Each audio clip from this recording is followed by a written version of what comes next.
Bonjour, c'est Cryptolyse. Aujourd'hui, on va parler de CHZ, la crypto-monnaie de la blockchain Chiliz. Alors, Chiliz, c'est une blockchain qui est un petit peu à part entière. Je vous en ai déjà parlé plusieurs fois. C'est une blockchain qui a pour vocation de proposer des solutions autour de l'entertainment et du sport. Plus précisément, ils se sont fait connaître sur la notion de tokenisation et de création d'applications et de utilities sur les clubs sportifs et surtout les clubs de foot. Maintenant, bon, ça va un petit peu sur tous les différents sports, mais on a vraiment quelque chose qui est spécialisé dans un besoin particulier. Et c'est ça qui est intéressant. Dans ma vidéo, notamment de dimanche dernier, je vous ai expliqué comment reconnaître des projets solides. Un des axes était, est-ce qu'on répond à un besoin et est-ce que c'est une technologie, en tout cas une blockchain, qui a pour vocation de traiter un point spécifique. En l'occurrence, Chiliz répond totalement à ça. C'est un projet dessus qui va répondre à un besoin et qui va être très spécifique parce qu'il est spécialisé dans le sport, l'entertainment et sa tokenisation. À côté de cette spécificité aussi vient du fait qu'il y a le Chiliz Exchange, donc pour récupérer des tokens qui sont générés sur la blockchain Chiliz, on doit passer par le CHZ. Alors vous allez me dire, oui, mais sur Binance, je vois que je peux acheter du PSG sur USDT. Oui, mais ça c'est la paire qui a été créée sur Binance, ou l'exchange en question, ou le DEX en question, mais avant tout pour le récupérer à l'origine, vous devez, enfin en tout cas l'exchange, ou peu importe la personne, doit l'échanger contre du CHZ. Donc doit acheter du CHZ avec de l'USDT pour ensuite le dépenser sur les différents tokens. Donc ça c'est une force que ça donne une véritable utilité au CHZ, en plus d'avoir de l'utilité sur l'utilisation de la blockchain Chiliz et l'utilité du token en lui-même, mais ça lui donne une force dessus. Donc ça c'est vraiment important à retenir, et c'est un des axes d'amélioration très forts qu'il y a. Alors, à côté, on voit des exemples en fait de choses qui sont lancées régulièrement, donc ils ont quand même beaucoup de communication, ils ont un écosystème qui est énorme. Bon, pour l'instant, je pense que c'est pas à jour, mais facilement vous pouvez doubler ce qu'il y a là à l'heure actuelle. Hein. C'est vraiment quelque chose qui est vraiment conséquent, tellement conséquent qu'ils sont partis sur la mise en place de Chiliz 2.0, donc c'est-à-dire une nouvelle version de leur blockchain sur lequel, donc ça s'appelle Scoville, sur lequel ils vont augmenter la scalabilité, augmenter la gouvernance et surtout la rendre EVM compatible. C'est très important parce que la facilité actuellement de développer des applications, c'est d'avoir des personnes qui codent en Solidity, donc en langage d'Ethereum, et donc à partir du moment où on va être en EVM compatible, ce sera beaucoup plus simple de porter des applications ou même de trouver des développeurs pour faire des applications sur les différents entertainments qui sont présents.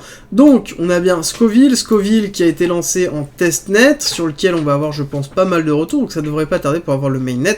Je pense qu'ils sont en train de se préparer aussi pour tous les différents événements sportifs qui vont arriver, et donc c'est une des raisons pour lesquelles ils ont accéléré leur notion de scalabilité.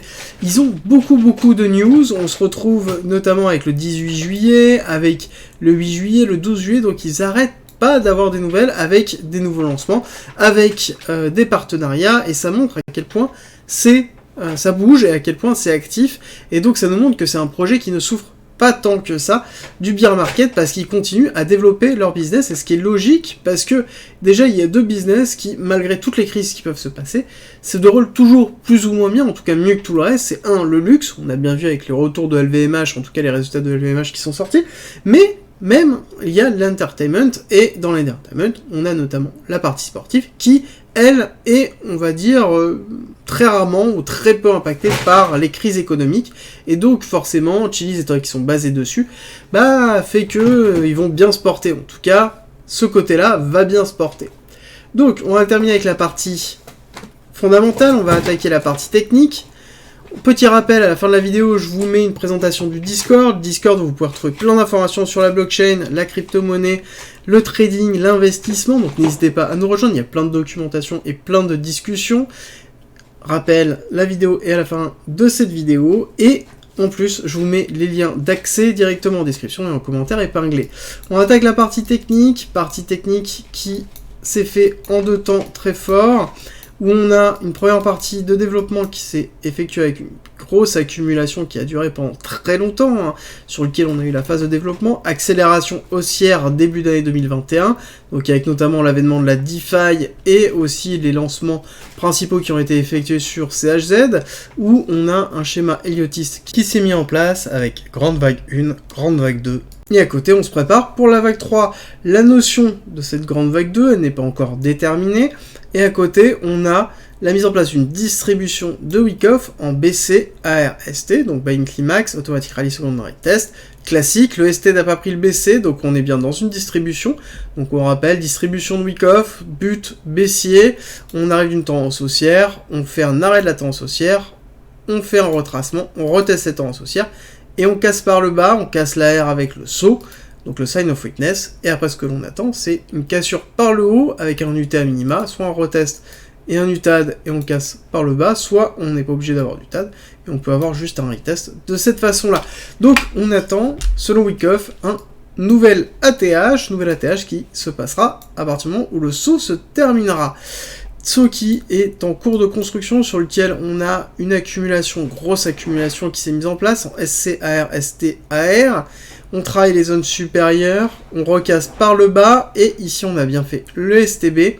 Ici, prise de liquidité, retest, ici, et là, nous sommes dans le spring, donc dernière phase de cette accumulation, donc c'est logique d'avoir dans un saut, dans un sign of weakness, une accumulation, parce que l'accumulation de Wyckoff a pour vocation de créer de la liquidité pour prendre cette liquidité et déclencher un mouvement aussi, d'accord? C'est le principe même de l'accumulation.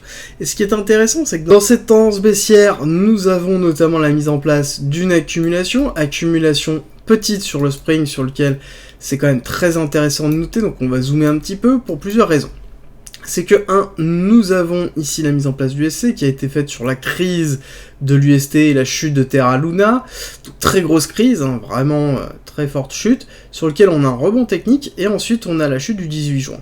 Ok, mais ce qui est intéressant de voir, c'est que ici proportionnellement, on a quelque chose qui est très léger, c'est-à-dire que sur les autres actifs, on peut avoir quelque chose qui peut être quand même de l'ordre de 15%, alors que le BTC était de 30%, et là on a 3%, donc 3% entre l'UST et le Luna, et donc ça veut dire qu'on a, entre l'UST et la crise de Celsius de liquidité, donc on a quand même quelque chose qui est fort, qui nous montre des signes de force, sur lequel on a bien SC, AR, ST, avec renforcement du SC, réaction haussière, prise de liquidité, STB, accélération. Donc pour l'instant on a des petits break-off structure mineurs, mais on n'a rien de flagrant. Il faudrait casser à minima, comme je vous l'ai déjà expliqué, les 0,14, aller chercher ici cette liquidité là pour se dire qu'on repart à la hausse. Et idéalement, il faudrait vraiment break pour avoir un gros break-off structure, c'est cette zone ici, à 34-36, sur lequel on aurait un retour aussi.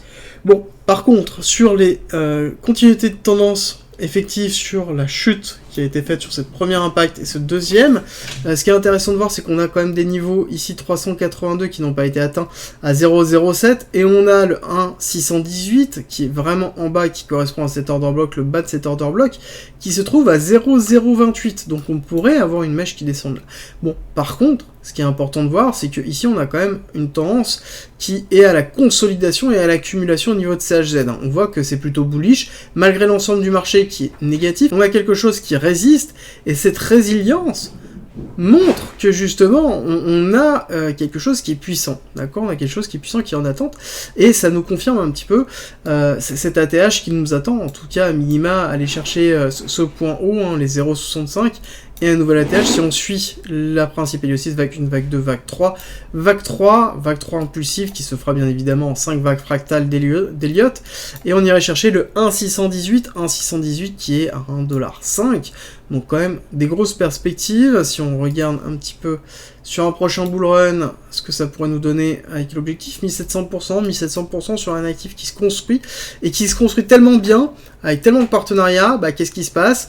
En l'occurrence, ils sont en train de construire le 2.0 pour pouvoir augmenter leur scalabilité, augmenter leur fonctionnalité. Donc ça montre que ça fonctionne. D'autres choses, c'est que Chiliz, pour moi, a une place un petit peu particulière dans mon portefeuille. Pourquoi? Parce que je considère que c'est un des actifs qui et vecteur de promotion des crypto-monnaies dans les use cases, parce que ils offrent la tokenisation avec des assets sur justement une valorisation de la tokenisation. C'est-à-dire que j'ai des tokens par exemple pour soutenir mon équipe préférée, mais pas que. C'est-à-dire que derrière le club peut utiliser ces tokens pour offrir soit des places, soit des réductions, soit des choses particulières, en fait, avoir un système de fidélisation à travers la tokenisation.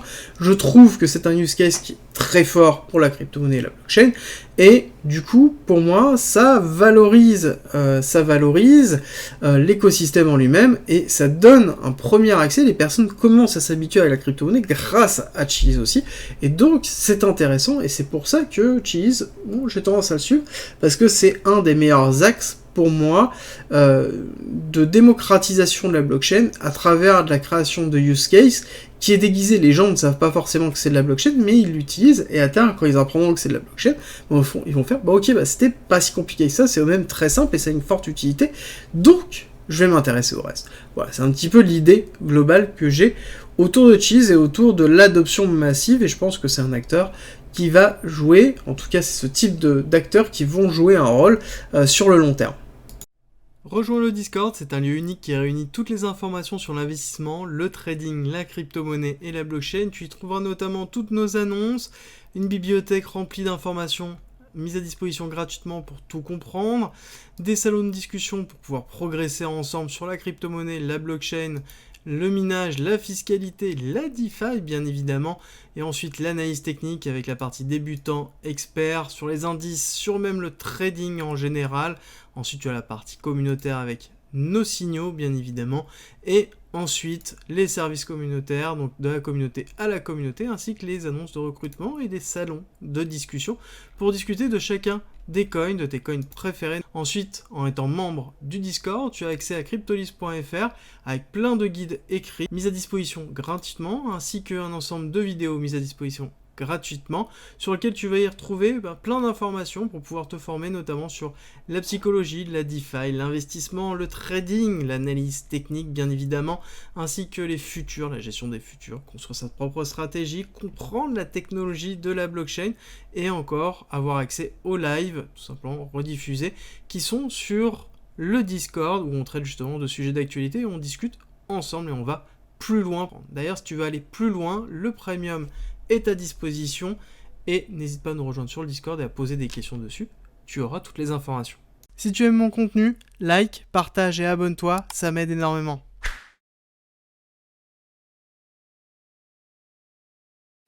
Merci d'être resté avec moi jusqu'au bout, abonne-toi, partage si t'as aimé et rejoins-nous sur Discord, c'est avec plaisir qu'on t'accueillera et à très vite.